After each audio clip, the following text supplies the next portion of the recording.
সংসারে অবুঝকে বুঝাইতে যাওয়ার তুল্য বিরক্তিকর আর কিছু নাই। বয়স্ক অবুঝ শিশুর চেয়ে অনেক বেশি বিপত্তিকর। শিশু চাঁদ চাহিলে তাহাকে চাঁদের পরিবর্তে মিষ্টান্ন দিলে সে শান্ত হয়, শান্ত না হইলে প্রহার করিলে সে কাঁদিতে কাঁদিতে ঘুমাইয়া পড়িয়া শান্ত হয়। কিন্তু বয়স্ক অবুঝ কিছুতেই বুঝিতে চায় না এবং ভবির মতো ভুলিতেও চায় না। যশোদানন্দন বহু যুক্তিতর্ক দিয়াও বাপকে বুঝাইতে পারিল না।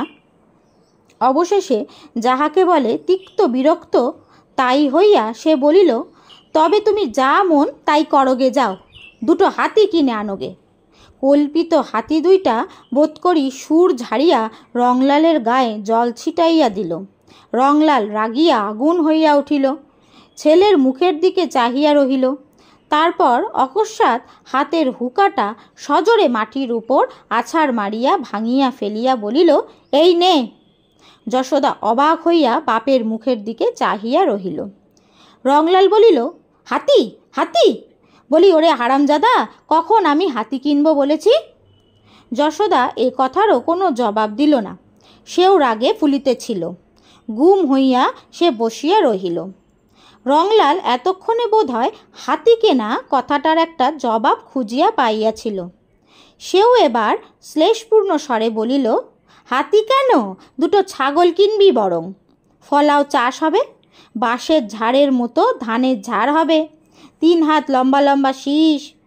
চাষার ছেলে নেকা পড়া শিখলে এমনই মুখ্যই হয় কি না? তা বলি, হ্যাঁ রে মুখ্যু, ভালো গরু না হলে চাষ হয়?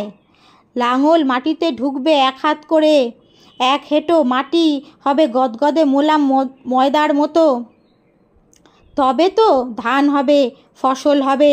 রংলাল ধরিয়াছে এবার সে গরু কিনিবে। এই গরু কেনার ব্যাপার লইয়া মতদ্বৈধ হেতু পিতা পুত্রের কয়েকদিন হইতেছে কথা কাটাকাটি চলিতেছে। রংলাল বেশ বড় চাষি, তাহার জমাও মোটা, জমিগুলিও প্রথম শ্রেণীর। চাষের উপর যত্ন অপরিসীম। বলশালী প্রকাণ্ড যেমন তাহার দেহ, চাষের কাজে খাটেও সে তেমনি অসুরের মতো। কার্পণ্য করিয়া 1 বিন্দু শক্তিও সে কখনো অবশিষ্ট রাখে না। বোধহয় এই কারণেই গরুর উপরেও তাহার প্রচণ্ড শখ। তাহার গরু চাই সর্বাঙ্গ সুন্দর, কাঁচা বয়স, বাহারে রং, সুগঠিত শিং, সাপের মতো লেজ এবং আরও অনেক কিছু গুণ না থাকিলে গরু তাহার পছন্দ হয় না। আরও একটা কথা, এ চাকলার মধ্যে তাহার গরুর মতো গরু যেন আর কাহারও না থাকে। গরুর গলায় সে ঘুঙুর ও ঘণ্টার মালা ঝুলাইয়া দেয়, 2টি বেলা ছেঁড়া চট দিয়া তাহাদের সর্বাঙ্গ ঝাড়িয়া মুছিয়া দেয়, শিং দুটিতে তেল মাখায়, সময় তাহাদের পদসেবাও করে। কোনোদিন পরিশ্রম বেশি হইলে তাহাদের পা টিপিতে টিপিতে রংলাল বলে, আহা কেষ্টের জীব। গত কয়েক বৎসর অজন্মার জন্য এবং পুত্র যশোদাকে স্কুলে পড়াইবার খরচ বহন করিতে হওয়ার রংলালের অবস্থা ইদানিং একটু অসচ্ছল হইয়া পড়িয়াছে। কিন্তু যশোদা এবার ম্যাট্রিক পাশ করিয়াছে, আর গতবার ধানও মন্দ হয় নাই। এই জন্য এবার রংলাল ধরিয়া বসিয়াছে ভালো গরু তাহার চাই। 1 জোড়া গরু গতবার মাত্র কেনা হইয়াছে, কিন্তু তাহাদের প্রতি রংলালের মমতা নাই। গরু 2টি ছোটও নয় এবং মন্দও কোনো মতে বলা চলে না, কিন্তু এ অঞ্চলে তাহাদের চেয়ে ভালো গরু অনেকের আছে। যশোদা বলিতেছে, এ বৎসরটা ওতেই চলুক, আমি চাকরি বাকরি একটা কিছু করি, আর এবারও যদি ধান ভালো হয় তবে কিনো, এখন আসছে বছর। কিনতে গেলে 200 টাকার কম তো হবেই না, সে টাকা তুমি এখন কোথায় পাবে? টাকা কোথা হইতে আসিবে সে রংলালও জানে না, তবে গরু তাহার চাই। অবশেষে রংলালের জিদি বজায় থাকিল। যশোদা রাগ করিয়াই আর কোনো আপত্তি করিল না। টাকাও জোগাড় হইয়া গেল। যে গরু জোড়াটা তাহার ছিল সে জোড়াটা বেচিয়া হইল 100 টাকা। বাকি 100 টাকার সংস্থান করিয়া দিল যশোদার মা। সে রংলালকে গোপনে বলিল, ওর সঙ্গে ঝগড়া করে কি হবে, তুমি গরু কিনে আনো না। কিনে আনলে তো কিছু বলতে পারবে না। রংলাল খুশি হইয়া বলিল, বেশ বলেছ, তাই করি। তারপরও আপনার মাথা ঠুকুক কেনে? যশোদার মা বলিল, এ গরু দুটো বেচে দাও, আর এই নাও, এইগুলো বন্ধক দিয়ে গরু কেনো তুমি। ভালো গরু নইলে গোয়াল মানায়। সে আপনার গহনা কখানি রংলালের হাতে তুলিয়া দিল। রংলাল আনন্দে উচ্ছ্বসিত হইয়া পত্নীকে যে আদর করিল, সেটা তাহাদের পক্ষে এ বয়সে কোনো মতেই শোভনীয় নয়। সে যশোদার মায়ের অধরে ললাটে গোটা কয়েক চুমা খাইয়া বসিল। আশ্চর্য, যশোদার মাও বিশেষ লজ্জিত হইল বলিয়া মনে হইল না, বরং সে যেন বেশ পুলকিতই হইয়া উঠিল। যাক, রংলাল টাকা কড়ি সংগ্রহ করিয়া পাঁচুনন্দী গ্রামের গরু মহিষের হাটে যাইবার সংকল্প করিল। বাছিয়া বাছিয়া মনের মতো 2টি গরু সে সংগ্রহ করিবে, হয় দুধের মতো সাদা, নয় দধিমুখ কালো 2টি। পাঁচুনন্দীর হাটে প্রবেশ মুখেই সে অবাক হইয়া দাঁড়াইয়া গেল। হাঁ, এ যে, ওরে বাস রে, এ যে হাজার হাজার রে বাবা!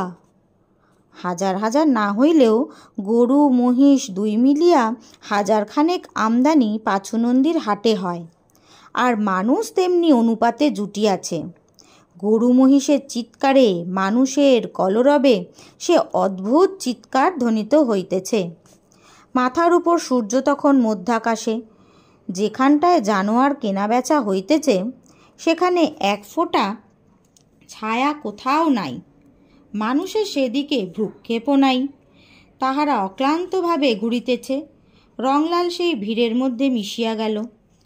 গরুগুলি এক জায়গায় গায়ে গায়ে ঘেঁষিয়া দাঁড়াইয়া আছে, চোখে চকিত দৃষ্টি। পাইকারগুলা চিৎকার করিতেছে ফেরিওয়ালার মতো, এই যায়, এই গেল, বাঘ বাচ্চা, বাঘ বাচ্চা, আরবি ঘোড়া। রংলাল তীক্ষ্ণ দৃষ্টিতে আপনার মনের মতো সামগ্রীর সন্ধান করিতেছিল। ওদিকটায় গোলমাল উঠিতেছে প্রচণ্ডতর, কান পাতা যায় না, মনে হয় যেন দাঙ্গা বাঁধিয়াছে। রংলাল ওই দিকটায় পানেই চলিল। এদিকটায় মহিষের বাজার। কালো কালো দুর্দান্ত জানোয়ারগুলোকে অবিরাম ছুটাইয়া লইয়া বেড়াইতেছে। পাইকারদের দল চিৎকার করিয়া বড় বড় বাঁশের লাঠি দিয়া অবিশ্রান্ত পিটিতেছে, আর জানোয়ারগুলা ছুটিয়া বেড়াইতেছে জ্ঞান শূন্যের মতো। কতকগুলো একটা পুকুরের জলে পড়িয়া আছে। নেহাত কচি বাচ্চা হইতে বুড়া মহিষ পর্যন্ত বিক্রয়ের জন্য আনিয়াছে। কতকগুলার গায়ের চামড়া উঠিয়া গিয়া রাঙা ঘা থকথক করিতেছে।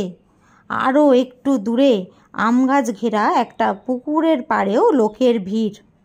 রংলাল সেখানে কি আছে দেখিবার জন্য চলিল। একটা পাইকার মহিষ তাড়াইয়া আনিতেছিল। সহসা তাহার আস্ফালিত লাঠি গাছটা হাত হইতে খসিয়া রংলালের কাছেই আসিয়া পড়িল। রংলালের একটু রাগ হইল। সে লাঠি গাছটা তুলিয়া লইল। পাইকারটার অবসর নাই। সে অত্যন্ত ব্যস্ততা প্রকাশ করিয়া বলিল, দাও দাও, লাঠি গাছটা দাও হে। যদি আমার গায়ে লাগত? তা তোমার লাগতো না হয় খানিক, টুকচা রক্ত পড়তো, আর কি হতো? রংলাল অবাক হইয়া গেল। রক্ত পড়তো আর কি হতো? দাও দাও ভাই, দিয়ে দাও, হাত ফসকে হয়ে গেছে, দাও দাও। রংলালকে ভালো করিয়া দেখিয়া এবার পাইকারটি বিনয় প্রকাশ করিল। লাঠি গাছটা দিতে গিয়া রংলাল শিহরিয়া উঠিল। এ কি, লাঠির প্রান্তে যে ছুঁচের অগ্রভাগ বাহির হইয়া রহিয়াছে। পাইকারটা হাসিয়া বলিল, আর দেখে কাজ নাই, দিয়ে দাও ভাই। রংলাল বেশ করিয়া দেখিল, সূচের অগ্রভাগই বটে, একটা নয়, 2-3টা। হঠাৎ একটা শোনা কথা তাহার মনে পড়িয়া গেল। পাইকারেরা লাঠির ডগায় সূচ বসাইয়া রাখে। ওই সূচের খোঁচা খাইয়া মহিষগুলা এমন জ্ঞানশূন্যের মতো ছুটিয়া বেড়ায়। সে একটা দীর্ঘ নিঃশ্বাস ফেলিল। পাইকারটা বলিল, কি কিনবা কি কর্তা? মহিষ কিনবা তো লাও, ভালো মহিষ দিব, সস্তা দিব, এই এই এই এই বলিয়া রংলালকে দেখাইয়া সে মহিষগুলাকে ছুটাইতে আরম্ভ করিল। বাপরে বাপরে বাপ, বলিহারি বাপরে আমার। মধ্যে মধ্যে আবার আদরও সে করিতেছে। রংলাল আসিয়া উঠিল বাগানে। চারিপাশেই মহিষের মেলা। এগুলি বেশ হৃষ্টপুষ্ট, আর অযথা তাড়নার ফলে ছুটিয়াও বেড়াইতেছে না। শান্তভাবে কোনোটি বসিয়া, কোনোটি দাঁড়াইয়া চোখ বুজিয়া বুজিয়া রোমন্থন করিতেছে। গরু এ বাগানে নাই। রংলাল সেখান হইতে ফিরিল, কিন্তু একেবারে বাগানের শেষ প্রান্তে আসিয়া থমকিয়া দাঁড়াইল। এ কি মহিষ না হাতি?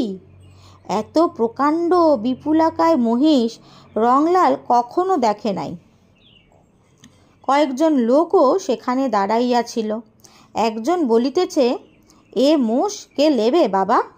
পাইকারটা বলিল, এক লেবে ভাই রাজায় জমিদারে, আর লেবে যার লক্ষ্মী নাই সেই। ঘুরছি তো ৫-৭ হাট, দেখি আবার কোথাও যাব। অন্য একজন বলিল, এ মোষ গেরস্তেতে নিয়ে কি করবে? এর হালের মুঠো ধরবে কে? তার জন্য এখন লোক খোঁজো। পাইকার বলিল, আরে ভাই, বুদ্ধিতে মানুষ বাঘ বশ করেছে, আর এ তো মোষ। লাঙল বড় করলেই জানোয়ার জব্দ। এর লাঙল মাটিতে ঢুকবে ১.৫ হাত। রংলাল তীক্ষ্ণ প্রশংসমান দৃষ্টিতে মহিষ জোড়াটার দিকে চাহিয়াছিল। বলিহারি বলিহারি, দেহের অনুপাতে পাগুলি খাটো। আবক্ষ পঙ্ক হইতে অন্তত ২০ মণ ওজন্ত স্বচ্ছন্দে ওই খাটো পায়ে খুঁটি দিয়া তুলিয়া লইবে। কি কালো রং, নিকষের মতো কালো। শিং দুইটির বাহার সবচেয়ে বেশি, আর দুইটি কি এক ছাঁচে ঢালিয়া গড়িয়াছে, যেন যমজ শিশু। কিন্তু দামে কি সে পারিবে? আচ্ছা, দেখাই যাক। হাট ভাঙিয়া শেষ লোকটি পর্যন্ত চলিয়া যাক, তখন দেখা যাইবে। পাইকারটাও তো বলিল, ৫-৭টা হাটে কেহ খরিদ্দার জুটে নাই। কথা তো শুধু টাকাই নয়, সকলের চেয়ে বড় কথা ওই জানোয়ার দুটির ২টি বিপুল উদর। রংলাল ওই মহিষ দুইটাই কিনিয়া ফেলিল। কিছুতেই সে প্রলোভন সম্বরণ করিতে পারিল না। ওই টাকাতেই তাহার হইল। পাইকারটাও কয়েকটা হাট ঘুরিয়া বিরক্ত হইয়া উঠিয়াছিল। অনেকগুলি টাকা তাহার এতদিন আবদ্ধ হইয়া আছে। সে যখন দেখিল সত্যই রংলালের আর সম্বল নাই, তখন ১৯৮ টাকাতেই মহিষ দুইটি রংলালকে দিয়া দিল। রংলালের মুখখানা উজ্জ্বল হইয়া উঠিল। সে কল্পনানেত্রে দেশের লোকের সপ্রশংস বিস্ফারিত দৃষ্টি যেন প্রত্যক্ষ নিরীক্ষণ করিল। কিন্তু যত সে বাড়ির নিকটবর্তী হইল, ততই তাহার উৎসাহ ক্ষীণ হইয়া অবসাদে প্রবল হইয়া উঠিল। লেখাপড়া জানা ছেলেকে তাহার বড় ভয়। তাহার কথাবার্তার জবাব দিতে রংলালকে হাঁপাইয়া উঠিতে হয়। তাছাড়া এত বড় ২টা জানোয়ারের উদর পূর্ণ করা তো সহজ নয়। একটাতেই দৈনিক ১ মণেরও বেশি খড় নস্যের মতো উদরস্বাদ করিয়া ফেলিবে। গিন্নি যশোদার মা কি বলিবে? মহিষের নাম শুনিলে জ্বলিয়া যায়। রংলাল মনে মনে চিন্তা করিয়া ক্লান্ত হইয়া অবশেষে এক সময় বিদ্রোহ করিয়া ওঠে। কেন, কিসের ভয়? কাহাকেই বা ভয়? ঘরই বা কাহার, সম্পত্তির মালিকই বা কে? কাহার কথার অপেক্ষা করে সে? চাষ কেমন হইবে সে কথা কেহ জানে? রংলালের মনে হয় মাটির নিচে ঘুমন্ত লক্ষ্মীর যেন ঘুম ভাঙিতেছে। মাটির নিরন্ধ্র আস্তরণ লাঙলের টানে চৌচির করিয়া দিলেই মা ঝাঁপিখানি কাঁধে করিয়া পৃথিবী আলো করিয়া আসন পাতিয়া বসিবেন। ১ হাঁটু দলদলে কাদা, কেমন সোদা সোদা গন্ধ। ধানের চারা ৩ দিনে ৩ মূর্তি ধরিয়া বাড়িয়া উঠিবে। কিন্তু এ ভাবটুকুও তাহার স্থায়ী হয় না। সে আবার ছেলে ও স্ত্রীর মুখ মনে করিয়া স্তিমিত হইয়া পড়ে। মনে মনে সে তাহাদের তুষ্টি সাধনের জন্য তোষামোদ বাক্য রচনা আরম্ভ করিল। বাড়িতে আসিয়াই সে যশোদাকে হাসিতে হাসিতে বলিল, হাতি একজোড়া কিনলাম, তোর কথাই তাকল। যশোদা মনে করিল, বাবা বোধ হয় প্রকাণ্ড উঁচু একজোড়া বলদ কিনিয়াছে। সে বলিল, বেশি বড় গরু ভালো নয় বাপু, বেশ শক্ত শক্ত গিট গিট গড়ন হবে, উঁচুতেও খুব বড় না হয়, সেই তো ভালো। এক মুখ হাসিয়া রংলাল বলিল, গরুই কিনি নাই আমি, মোষ কিনলাম। যশোদা সবিস্ময়ে বলিল, মোষ? হ্যাঁ। যশোদার মাও বলিল, মোষ কিনলে তুমি? হ্যাঁ। আর এমন করে হেসো না বাবু তুমি, আমার গা জ্বালা যাচ্ছে। যশোদার মা ঝংকার দিয়া উঠিল, আহা, আগে তাই চোখেই একবার দেখো, দেখেই যা হয় বলো। লাও লাও, জলের ঘটি লাও, হলুদ লাও, তেল লাও, সিঁদুর লাও, চলো দুগ্গা দুগ্গা বলে ঘরে ঢুকাও তো। দেখিয়া শুনিয়া যশোদার মুখ আরও ভারী হইয়া উঠিল। সে বলিল, নাও, এইবার চালের কগাছাও টেনে নিয়ে দিও শেষে। ও কি সোজা পেট? এক একটি কুম্ভকর্ণের মতো খোরাক চাই, যুগিও কোথা হতে যোগাবে। যশোদার মা অবাক হইয়া মহিষ দুইটাকে দেখিতেছিল। হোক ভয়ঙ্কর, তবুও একটা রূপ আছে, যাহার আকর্ষণে মানুষকে চাহিয়া দেখিতে হয়। মহিষ দুইটা ঈষৎ মাথা নামাইয়া তির্যক ভঙ্গিতে সকলকে চাহিয়া দেখিতেছিল। চোখের কালো অংশের নিচে রক্তাভ সাদা ক্ষেত্র খানিকটা বাহির হইয়া পড়িয়াছে। ভীষণ রূপের উপযুক্ত দৃষ্টি। রংলাল বলিল, দাও, পায়ে জল দাও। বাবা রে, ওদের কাছে আমি যেতে পারবো না। না না না, এসো তুমি, কাছে এসো, কোনো ভয় নাই, চলে এসো তুমি, ভারী ঠান্ডা। যশোদার মা অত্যন্ত ভয়ে ভয়ে আগাইয়া আসে। মহিষ দুইটি ফোঁস করিয়া নিঃশ্বাস ফেলিয়া কিছু বোধ করি বলিতে চাহে। রংলাল বলিল, এই খবরদার, মা হয় তোদের, ফ্যান দেবে, ভাত দেবে, ভুসি দেবে, বাড়ির গিন্নি, চিনে রাখ। তবুও যশোদার মা সরিয়া আসিয়া বলিল, না বাপু, এই তেল সিঁদুর হলুদ তুমি দিয়ে দাও, ও আমি পারবো না। যে কালা পাহাড়ের মতো চেহারা। রংলাল বলিয়া উঠিল, বেশ বলেছ, একটার নাম থাকুক কালা পাহাড়। এইটাই বেশি মোটা, এইটাই হলো কালা পাহাড়। আর এইটার কি নাম হবে বলো দেখি। একটু চিন্তা করিয়াই সে আবার বলিল, আর এইটার নাম কুম্ভকর্ণ।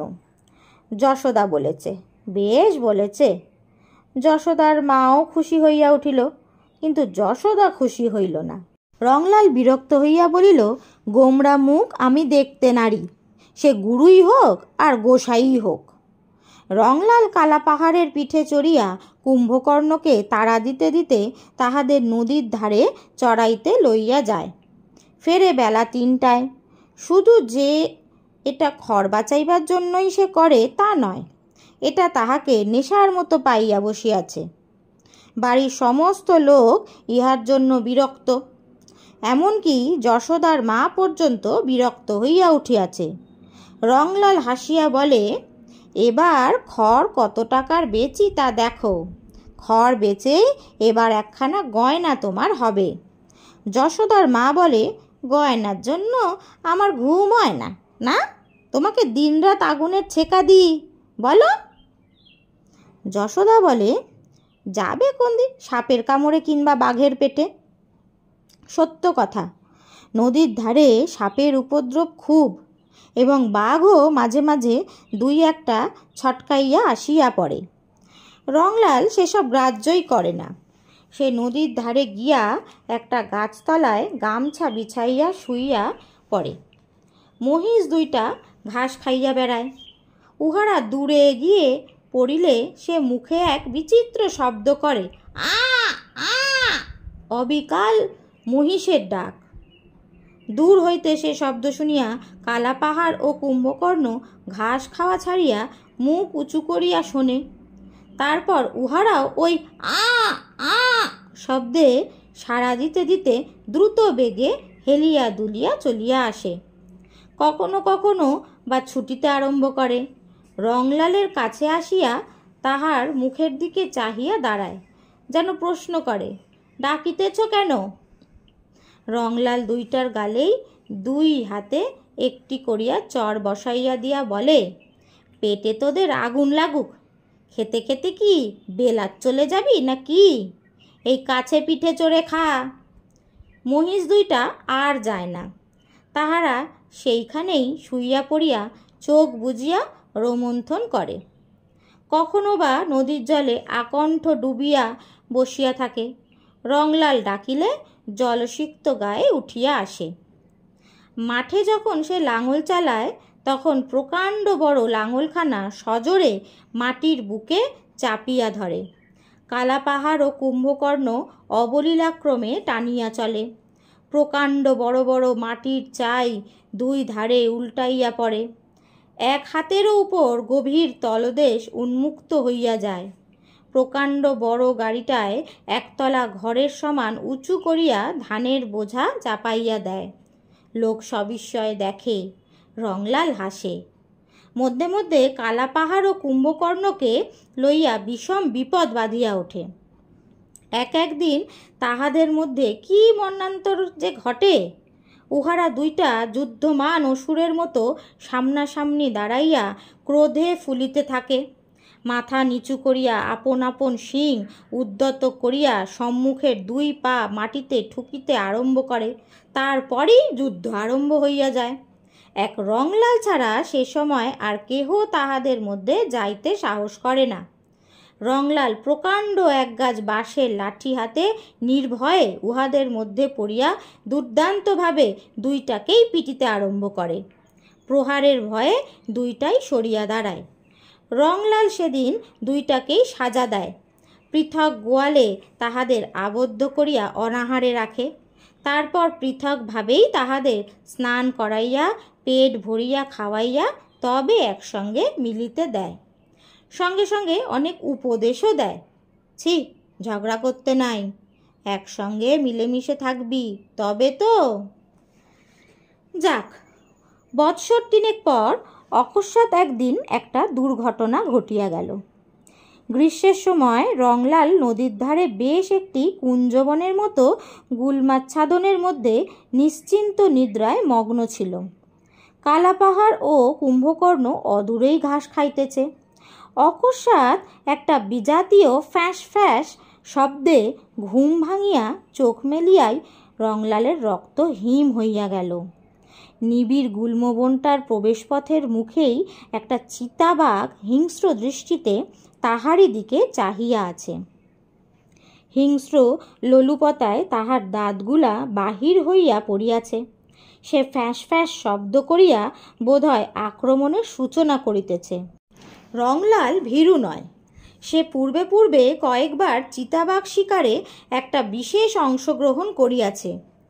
রংলাল বেশ বুঝিতে পারিল সংকীর্ণ প্রবেশপথের জন্যই বাঘটা ভিতরে প্রবেশ করিতে ইতস্তত করিতেছে, নতুবা ঘুমন্ত অবস্থাতেই সে তাহাকে আক্রমণ করিত। সে দ্রুত হামাগুড়ি দিয়া বিপরীত দিকে পিছাইয়া গিয়া কুঞ্জবনটার মধ্যস্থলে প্রকাণ্ড গাছটাকে আড়াল করিয়া আরম্ভ করিল, আ আ আ। মুহূর্তের মধ্যে উত্তর আসিল, আ আ আ। বাঘটা চকিত হইয়া কুঞ্জবনটার মুখ হইতে সরিয়া আসিয়া চারিদিকে চকিত দৃষ্টি নিক্ষেপ করিয়া দেখিল উহার দিকে অগ্রসর হইয়া আসিতেছে কালাপাহাড় ও কুম্ভকর্ণ। সেও দন্ত বিস্তার করিয়া গর্জন করিতে আরম্ভ করিল। রংলাল দেখিল কালাপাহাড় ও কুম্ভকর্ণের সে এক অদ্ভুত মূর্তি। তাহাদের এমন ভীষণ রূপ সে কখনো দেখে নাই। তাহারা ক্রমশ পরস্পরের নিকট হইতে সরিয়া বিপরীত দিকে চলিতেছিল। কয়েক মুহূর্তের মধ্যেই দেখা গেল বাঘটার একদিকে কালাপাহাড়, অন্যদিকে কুম্ভকর্ণ, মধ্যে বাঘটা চঞ্চল হইয়া উঠিয়াছে। সে নিজের বিপদ বুঝিতে পারিয়াছে। বাঘটা ছোট, তবু সে বাঘ। সে বোধ হয় অসহিষ্ণু হইয়াই অকস্মাৎ একটা লাফ দিয়া কুম্ভকর্ণের উপর পড়িল। পর মুহূর্তেই কালাপাহাড় তার উদ্যত শিং লইয়া তাহাকে আক্রমণ করিল। কালাপাহাড়ের শৃঙ্গাঘাতে বাঘটা কুম্ভকর্ণের পিঠ হইতে ছিটকাইয়া দূরে পড়িয়া গেল। আহত কুম্ভকর্ণ উন্মত্তের মতো বাঘটার উপর নত মস্তকে উদ্যত শৃঙ্গ লইয়া ঝাঁপাইয়া পড়িল। কুম্ভকর্ণের শিং দুইটা ছিল অত্যন্ত তীক্ষ্ণ এবং অপেক্ষাকৃত সোজা। একটা শিং বাঘটার তলপেটে সোজা ঢুকিয়া গিয়া বাঘটা যেন গাঁথিয়া গেল।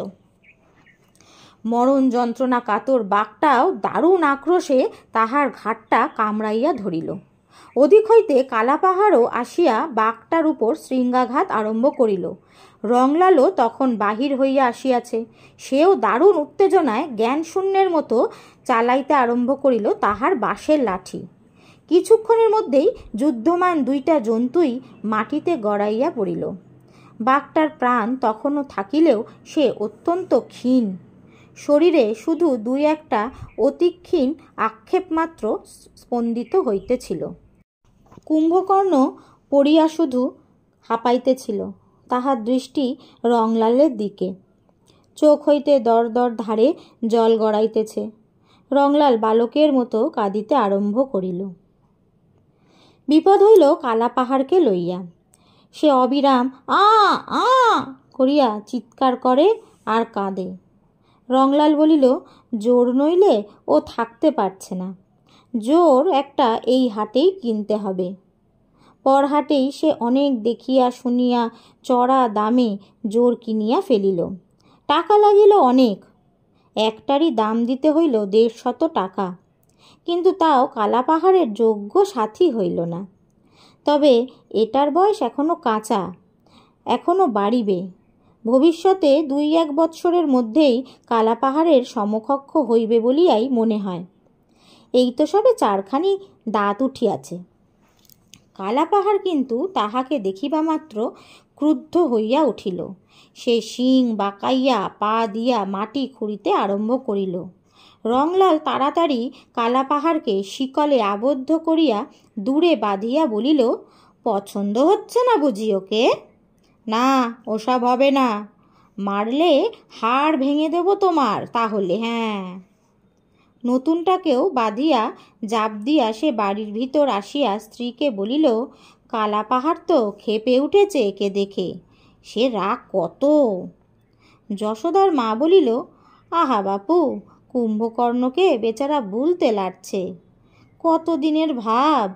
কথাটা বলিয়াই সে স্বামীর দিকে চাহিয়া ফিক করিয়া হাসিয়া ফেলিল। রংলালও হাসিল। এদিক ওদিক চাহিয়া দেখিয়া সে ফিসফিস করিয়া বলিল, যেমন তোমাতে আমাতে।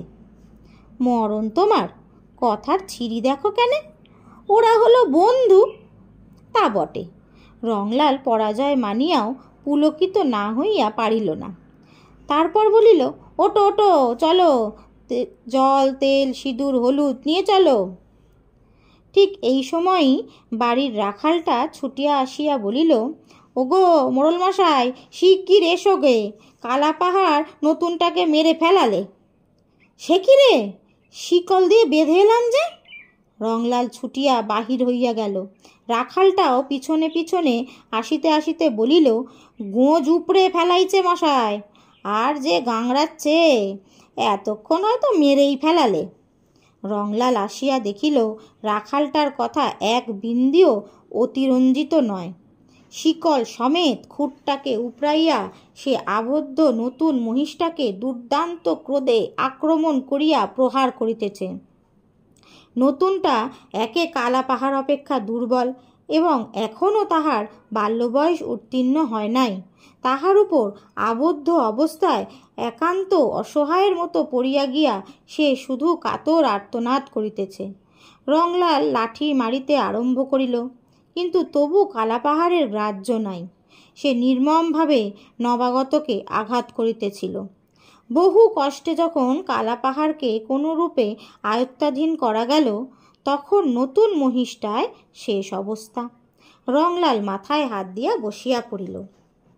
যশোদা বলিল, ওকে আর ঘরে রাখা হবে না, বেচে দাও ওকে। এবার ওর জো টানলে ও আবার মারামারি করবে।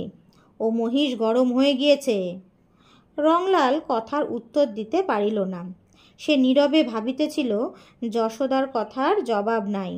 সে সত্যিই বলিয়াছে, কালা পাহাড়ের মেজাজ খারাপ হইয়া গিয়াছে। মহিষের মেজাজ একবার খারাপ হইলে আর সে শান্ত হয় না, বরং উত্তরোত্তর সে অশান্তই হইয়া ওঠে। কিন্তু তবু চোখ দিয়া তার জল আসে। দিন কয়েক পর রাখালটা আসিয়া বলিল, আমি কাজ করতে লাড়ব মশাই। কালা পাহাড় যে রকম ফসাইছে, কোন দিন হয়তো মেরেই ফেলাবে আমাকে। রংলাল বলিল, যা, ফোঁস করা মোষের স্বভাব। কই, চল চল দেখি দেখি। রংলাল কালা পাহাড়ের কাছে আসিয়া দাঁড়াইল। রক্তচক্ষু লইয়া রংলালের দিকে দৃষ্টিপাত করিয়া কালা পাহাড় তাহার মুখটা রংলালের কোলে তুলিয়া দিল। রংলাল পরম স্নেহে তাহার মাথা চুলকাইতে আরম্ভ করিল। কিন্তু রংলাল তো অহরহ কালা পাহাড়ের কাছে থাকিতে পারে না যে সে তাহাকে শান্ত করিয়া রাখিবে। অন্য কেহ গেলেই কালা পাহাড় অশান্ত স্বভাবের পরিচয় দেয়। মধ্যে মধ্যে মুখ তুলিয়া চিৎকার আরম্ভ করে, আ আ আ। সে ঊর্ধ্ব মুখ হইয়া কুম্ভকর্ণকে খোঁজে। দড়ি ছিঁড়িয়া সে ডাকিতে ডাকিতে ওই নদীর ধারের দিকে চলিয়া যায়। রংলাল ভিন্ন অন্য কেহ তাহাকে ফিরাইতে গেলেই সে রুখিয়া দাঁড়ায়। সেদিন আবার একটা গরুর বাছুরকে সে মারিয়া ফেলিল। এই বাছুরটার সহিত উহাদের বেশ একটি মিষ্ট সম্বন্ধ ছিল। কুম্ভকর্ণ ও কালা পাহাড় যখন পূর্ণ উদরে রোমন্থন করিত, তখন সে আসিয়া তাহাদের ডোবা হইতে জাপ খাইয়া যাইত। নিতান্ত অল্প বয়সে বহুদিন অবুঝের মতো সে তাহাদের পেটতলায় মাতৃস্তনের সন্ধান করিত। কিন্তু সেদিন কালা পাহাড়ের মেজাজ ভালো ছিল না। বাছুরটা ডাবায় জাপ খাইবার জন্য আসিয়া তাহার মুখের সম্মুখ দিয়াই মুখ বাড়াইল। কালা পাহাড় প্রচণ্ড ক্রোধে শিং দিয়া আঘাত করিয়া তাহাকে সরাইয়া দিল। যশোদা আর রংলালের অপেক্ষা করিল না। সে পাইকার ডাকিয়া কালা পাহাড়কে বিক্রয় করিয়া দিল। নিতান্ত অল্প দামেই বেচিতে হইল। পাইকারটা বলিল, 60 টাকাই হয় তো আমার লোকসান হবে। এ গরম মোষ কি কেউ নেবে মশাই? যশোদা অনেক কথা কাটাকাটি করিয়া আর 5টি টাকা মাত্র বাড়াইতে সক্ষম হইল। পাইকারটা কালা পাহাড়কে লইয়া চলিয়া গেল। রংলাল নীরবে মাটির দিকে চাহিয়া বসিয়া রহিল। আ আ আ। রংলাল তখনও চুপ করিয়া বসিয়াছিল। আ আ শব্দ শুনিয়া সে চমকিয়া উঠিল। সত্যই তো কালা পাহাড় ফিরিয়া আসিয়াছে। রংলাল ছুটিয়া গিয়া তাহার কাছে দাঁড়াইল। কালা পাহাড় তাহার কোলে মাথাটা তুলিয়া দিল। পাইকারটা আসিয়া বলিল, আমার টাকা ফিরিয়ে দেন মশাই, এ মোষ আমি নেব না। বাপরে বাপ, আমার জান মেরে ফেলা তো মশাই। জানা গেল খানিকটা পথ কালা পাহাড় বেশ গিয়াছিল, কিন্তু তাহার পরই সে এমন খুঁটি লইয়া দাঁড়াইল যে কার সাধ্য উহাকে এক পা নড়ায়। পাইকারটা বলিল, লাঠি যদি তুললাম মশাই, ওরে বাপরে বাপ, সেও চাউনি কি? তারপর এমন তারা আমাকে দিলে, আমি আধ ক্রোশ ছুটে পালাই তবে রক্ষে। তখনও আপনার ফিরল, একেবারে ঊর্ধ্বশ্বাসে ছুটে চলে এলো, আমার টাকা কটা ফিরিয়ে দেন মশাই। সে আপনার টাকা ফিরাইয়া লইয়া চলিয়া গেল। যশোদা বলিল, এক কাজ করো তবে, হাটে যাও বরং। রংলাল বলিল, আমি পারবো না। আর কে নিয়ে যেতে পারবে তুমি না গেলে? অগত্যা রংলালই লইয়া গেল। পথে সে অনেক কাঁদিল। এই হাট হইতেই কালা পাহাড়কে সে একদিন কিনিয়া আনিয়াছিল। কিন্তু ফিরিল সে হাসিতে হাসিতে। কালা পাহাড়কে কেহ কেনে নাই। ওই পাইকারটা সেখানে এমন দুর্নাম রটাইছে যে কেহ তাহার কাজ দিয়াও আসে নাই। যশোদা বলিল, তবে শহরের হাটে যাও, এদিককার পাইকার ও হাটে বড় যায় না। রংলালকে যাইতে হয়। যশোদা লেখাপড়া জানা রোজগেরে ছেলে, সে এখন বড় হইয়াছে, তাহাকে লঙ্ঘন রংলাল করিতে পারে না। আর কালাপাহাড়কে রাখিবার কথা যে সে জোর করিয়া বলিতেও পারে না। অনেক ক্ষতিই যে হইয়া গেল। মহিষটার দাম 150 টাকা, তারপর গোহত্যার জন্য প্রায়শ্চিত্তের খরচ 7-8 টাকা। এই 1 মাস চাষ বন্ধ হইয়া আছে, সে ক্ষতির মূল্য হিসাব নিকাশের বাইরে। হাটে একজন পাইকার কালাপাহাড়কে দেখিয়া অত্যন্ত আগ্রহ প্রকাশ করিয়া কিনিল। এক বড় জমিদারের এমনই একটি মহিষের বরাত আছে, দামও সে ভালোই দিল, 105 টাকা। রংলাল বলিল, এই দেখো ভাই, মোষটা আমার ভারী গা ঘেঁষা, এখন এই স্থানে যেমন বাধা আছে থাক, আমি চলে যাই, তারপর তোমরা নিয়ে যেও, নইলে হয়তো চেঁচাবে, দুষ্টুমি করবে। তাহার চোখ দিয়া জল পড়িতেছিল। পাইকারটা হাসিয়া বলিল, তা বেশ, থাকুক এইখানেই, তুমি যাও। রংলাল তাড়াতাড়ি পা চালাইয়া একেবারে শহরের স্টেশনে ট্রেনে চাপিয়া বসিল। হাঁটিয়া ফিরিবার মতো তার আর শক্তি ছিল না। কিছুক্ষণ পরই পাইকার কালাপাহাড়ের দড়ি ধরিয়া টান দিল। কালাপাহাড় তাহার দিকে চাহিয়া চকিত হইয়া চারিদিকে চাহিতে চাহিতে ডাকিল, আ আ আ। সে রংলালকে খুঁজিতেছিল, কিন্তু কই, সে কই? পাইকারটা লাঠি দিয়া মৃদু মৃদু আঘাত করিয়া তাড়া দিল, চল চল চল। কালাপাহাড় আবার ডাকিল, আ আ আ। সে খুঁট পাতিয়া দাঁড়াইল, সে যাইবে না। পাইকারটা আবার তাকে আঘাত করিল। কালাপাহাড় পাগলের মতো চারিদিকে রংলালকে খুঁজিতেছিল, কই, সে কই? নাই, সে তো আর নাই। কালাপাহাড় দুর্দান্ত টানে পাইকারের হাত হইতে আপন গলার দড়ি ছিনাইয়া লইয়া ছুটিল। এই পথ দিয়া তাহারা আসিয়াছে। ঊর্ধ্বমুখে সে ছুটিতেছিল আর প্রাণপণে ডাকিতেছিল, আ আ আ। পাইকারটা কয়েকজনকে জুটাইয়া লইয়া কালাপাহাড়ের পথরোধ করিল, কিন্তু দুর্দান্ত কালাপাহাড় পিঠের ওপর লাঠি বর্ষণ অগ্রাহ্য করিয়া সম্মুখের লোকটাকেই শিং দিয়া শূন্যে নিক্ষেপ করিয়া আপন পথ মুক্ত করিয়া লইয়া উন্মত্তের মতো ছুটিল। কিন্তু একই, এসব যে তাহার সম্পূর্ণ অপরিচিত। শহরের রাস্তার 2 পাশে সারি সারি দোকান, এত জনতা, ওটা কি? একখানা ঘোড়ার গাড়ি আসিতেছিল। কালাপাহাড় ভয়ে একটা পাশের রাস্তা দিয়া ছুটিল। রাস্তার লোকজন হৈ হৈ করিতেছিল, কারমোষ কারমোষ, ও কি অদ্ভুত আকার, বিকট শব্দ। একখানা মোটর কার আসিতেছিল। কালাপাহাড়ের জ্ঞান লোপ পাইয়া গেল। তাহার মনশ্চক্ষে আপনার বাড়িখানি দেখিতেছিল আর রংলালকে তারস্বরে ডাকিতেছিল। সে একেবারে একখানা পানের দোকান চুরমার করিয়া দিয়া আবার বিপরীত দিকে ফিরিল। লোকজন প্রাণ ভয়ে ছুটিয়া পালাইতেছিল, কালাপাহাড়ও প্রাণ ভয়েই ছুটিতেছিল। দেখিতে দেখিতে 2টা লোক জখম হইয়া গেল।